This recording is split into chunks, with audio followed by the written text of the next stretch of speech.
For joining us. The pandemic has forced the temporary closure of many federal offices, and that's caused a big problem for a Knoxville woman trying to contact the IRS. Right, the Internal Revenue Service has rejected her tax refund for the year of 2020. They sent her a letter that says her Social Security number belongs to someone who is deceased. Well, she called WATE 6 on Your Side consumer reporter Don Dare, wondering why getting in touch with someone at the IRS had to be so tough, Don. Well, Lori, she has written, she sent an email message, she's called the IRS trying to resolve her issue, but no luck. What she wants is her modest income tax return and the latest 2 stimulus checks. But first, she has to convince the IRS she's alive. Kathy Hollander is meticulous. She's an accountant and has been for nearly 30 years.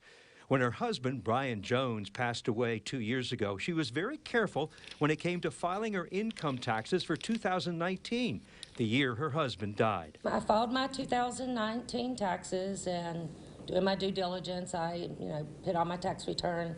I was a surviving spouse. My husband had passed, and the date that he passed away on. You received your 2019 tax return okay? I did. I got my refund. Then what happened? Well, when I went to file the 2020 tax year, she was sent a rejection letter through the IRS's e-file account.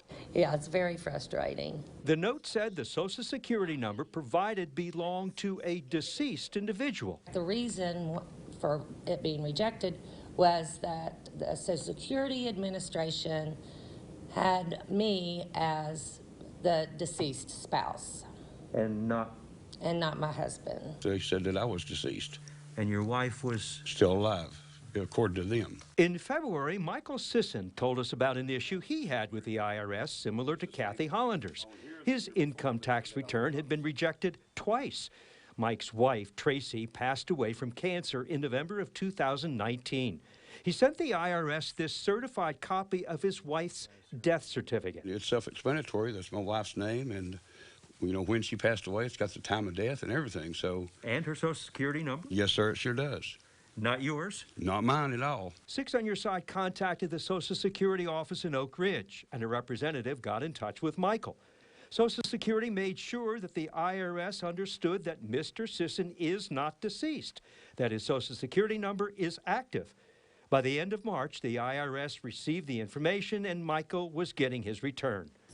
Kathy Hollander says her first contact was getting in touch with the Social Security office in Knoxville. I called that number, they called me right back, and they do not have me as deceased. They, in fact, have it correct and have my husband as deceased. So at that point, you call the IRS? Yeah, they told me to contact the IRS. I called the local office, and you got a recording that they were not open, and they give you another number to call to make an appointment. And I've called and pushed every button there is to push, and I just get the response that they are unable to assist me at this time. Kathy says in their message to her, the IRS said she could also write to them.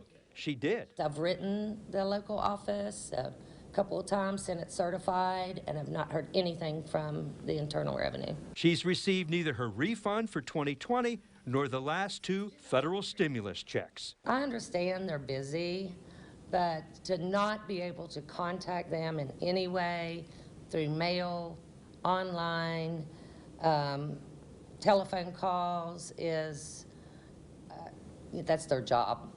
That's their job. I don't care to sit on hold if it's busy or if they tell me I'm 20th in line, but there's not even a line to get in. Now, the Social Security Administration handles the master list of who died in the United States, which then the government compares to tax returns. Social Security was able to resolve the issue for Michael Sisson because a letter was provided to the IRS proving he's alive. Kathy's next step is to get back in touch with the Social Security office and request a letter saying their records show that she is not deceased.